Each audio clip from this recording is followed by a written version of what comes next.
Bible अध्ययन श्रृंखला के अंदर आपका हार्दिक स्वागत है। प्रभु आपको बहुत आशीष दे, क्योंकि आपने वचन को सीखने के लिए समय निकाला। पहले अपन प्रार्थना करेंगे। परमपिता परमेश्वर, हम आपका धन्यवाद देते हैं आपके जीवित वचन के लिए, उस सौभाग्य के लिए जो आपने हमें दिया कि हम आपके वचन को सीख सकें। प्रभु, वचन को सीख कर जीवन में लागू करने का अनुग्रह भी हम आपसे चाहते हैं। प्रभु यीशु मसीह के नाम से मांगते हैं, आमीन।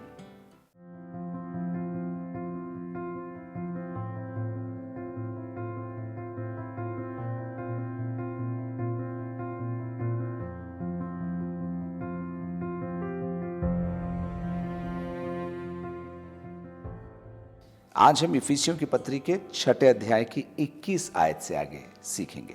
तुखिकुस, जो प्रिय भाई और प्रभु में विश्वास योग्य सेवक है, तुम्हें सब बातें बताएगा कि तुम भी मेरी दशा जानो कि मैं कैसे रहता हूं। तुखिकुस, जो प्रिय भाई और प्रभु में विश्वास योग्य सेवक है। तुखिकुस और उसके दो गुण, प्रिय भाई और प्रभु में विश्वास योग्य सेवक। इस अध्ययन के शुरुआत में परिचय के बारे में देखते हुए हमने सीखा था कि तुखिकुस वह व्यक्ति था जो इस पत्र को लेकर गया था।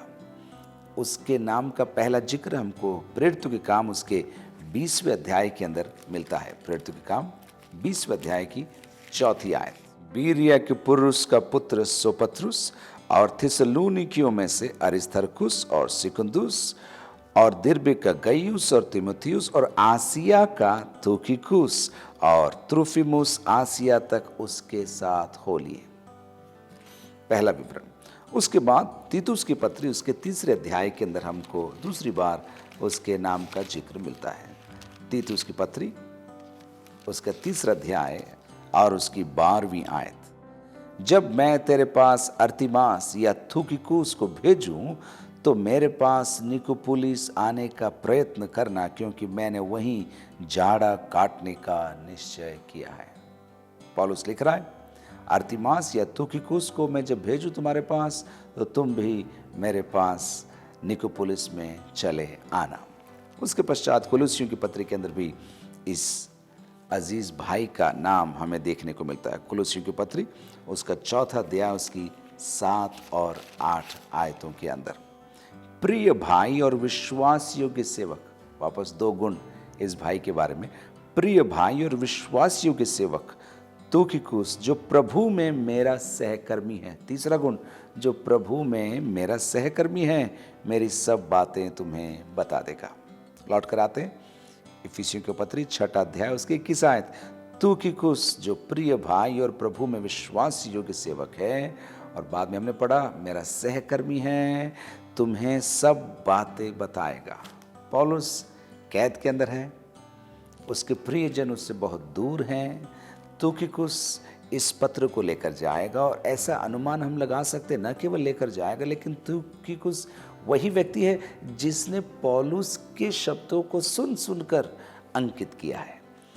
पूरे पत्री को उसने अंकित किया है, और अंत में आते आते पौलुस तुखिकुस से मानो उस कलम को हाथ में लेता है और अपने हाथ से इन अंतिम बातों को लिखता है, ताकि इस पत्री की वैधता साबित हो जाए। आप बोलेंगे कैसे कह रहे हैं? अक्सर उसकी पत्रियों के अंत में पौलुस अपने हाथ से लिखना चाहता था और लिखता भी था। एक उदाहरण मात्र मैं आपको दूंगा। गलातियों की पत्री उसके 6 अध्याय के अंदर आइए और उसकी 11वीं आयत में देखिए क्या लिखा है। गलातियों की पत्री 6:11 में, देखो मैंने कैसे बड़े बड़े अक्षरों में तुमको अपने हाथ से लिखा है। मैंने कैसे बड़े बड़े अक्षरों में तुमको अपने हाथ से लिखा है। यही बात हम थिस्सलुनीकियों की पत्री के अंदर भी देखते हैं। उसके अलावा हम कुलुसियों की पत्री के अंदर भी देखते हैं कि पौलुस अंत में अपने हाथ से लिखकर अपने प्रियजनों को संबोधित करना चाहता है। एक बार और, तुखिकुस, जो प्रिय भाई और प्रभु में विश्वास योग्य सेवक है, तुम्हें सब बातें बताएगा कि तुम भी मेरी दशा जानो कि मैं कैसे रहता हूं। मैं कैसे रहता हूं। 22, उससे मैंने तुम्हारे पास इसीलिए भेजा है कि तुम हमारी दशा को जानो। 2 बार एक ही बात पौलुस लिख रहा है। इससे हम ये समझ सकते हैं कि दूर रहने वाले विश्वासियों को बड़ी चिंता थी। पौलुस का क्या हो रहा होगा, पौलुस कैसे रह रहा होगा, पौलुस दुखी है क्या, पौलुस बीमार है क्या, कैसे हम पौलुस को बाहर निकाल सकते हैं। बहुत सारी बातें वे लोग सोचते होंगे, लेकिन यहाँ से अच्छी हालातों में न होकर भी पौलुस एक अच्छी खबर भेज रहा है। देखिए, उससे मैंने तुम्हारे पास इसीलिए भेजा है कि तुम हमारी दशा को जानो और वह तुम्हारे मनों को शांति दे। जब तुम मेरे बारे में खबर पाओगे तो तुम विचलित नहीं होगे, तुम अच्छी खबर पाओगे और तुम्हारे मनों को शांति मिलेगी। 23वीं आयत, परमेश्वर पिता और प्रभु यीशु मसीह की ओर से। परमेश्वर पिता, पहले अध्याय के अंदर भी उसने परमेश्वर पिता को संबोधित किया था। कई बार इस पत्री के अंदर त्रिएकत्व को संबोधित पौलुस कर रहा है, और अब 23वीं आयत में कह रहा है परमेश्वर पिता और प्रभु यीशु मसीह की ओर से भाइयों को, केवल भाइयों को नहीं, विश्वासियों को, लेकिन अपनी शैली के अंदर वो लिखता है परमेश्वर पिता और प्रभु यीशु मसीह की ओर से भाइयों को क्या, शांति और विश्वास सहित प्रेम मिले। 3 बड़े शब्द, शांति और विश्वास सहित प्रेम मिले। परमेश्वर पिता और प्रभु यीशु मसीह की ओर से मेरे भाइयों को जो मुझसे दूर हैं, जो ये पत्री पा रहे हैं, मैं क्या उन्हें बोल रहा हूं, तुम्हें शांति और विश्वास सहित प्रेम मिले। शांति के बारे में पौलुस कई बार इस पत्री के अंदर कह चुका है, मेल मिलाप के बारे में कह चुका है। एक बार और अंत में वो शांति शब्द को लेकर आता है और कहता है तुम्हें शांति मिले और विश्वास सहित प्रेम मिले।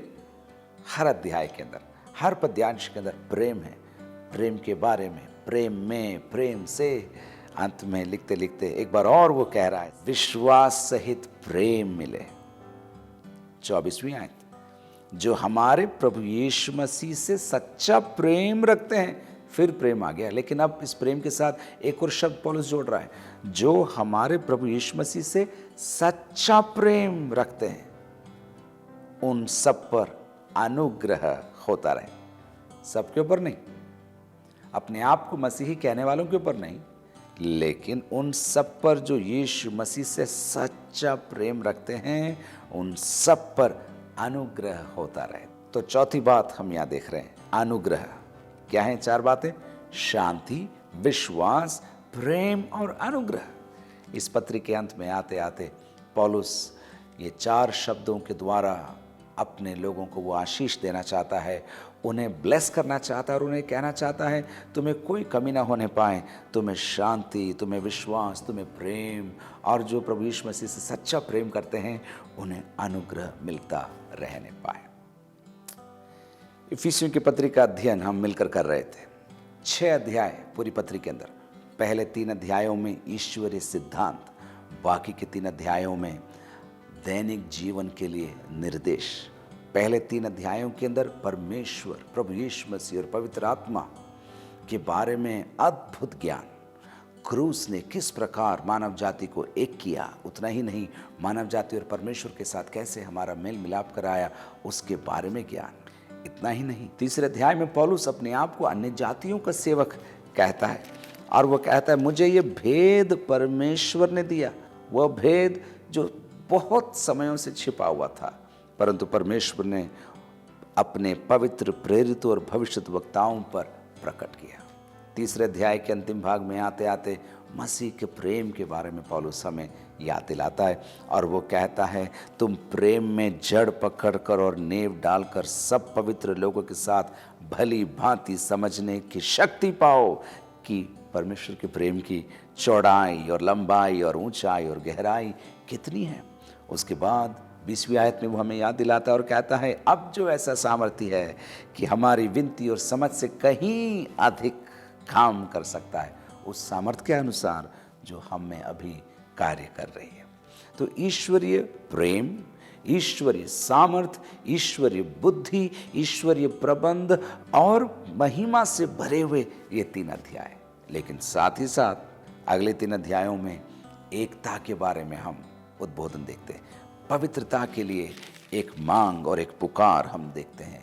ज्योति के संतान बनने के लिए प्रभु का दास पौलुस हमें निरंतर याद दिलाता रहता है, और हमें वो कहता है कि बुद्धिमान बनो, निर्बुद्धि मत बनो, और फिर वो हमें लक्षण देता है।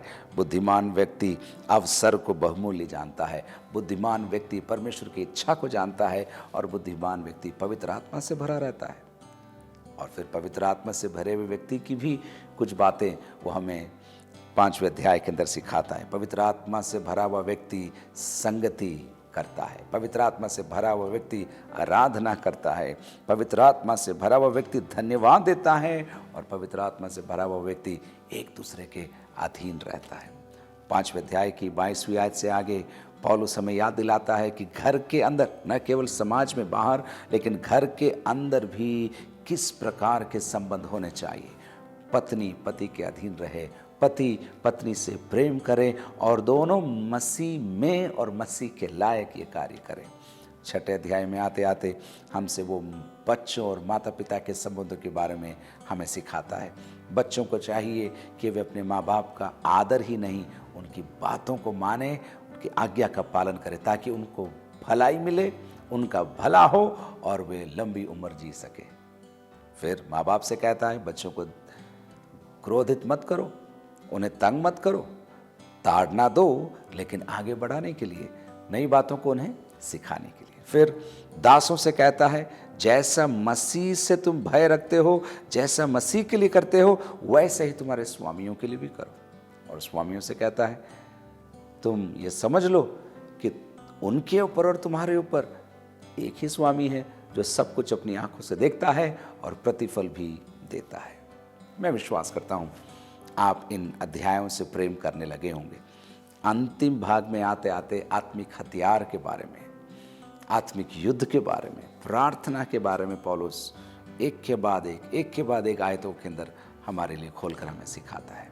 सचमुच परमेश्वर के इस अद्भुत वचन के लिए मैं आपके साथ मिलकर धन्यवाद देना चाहता हूँ।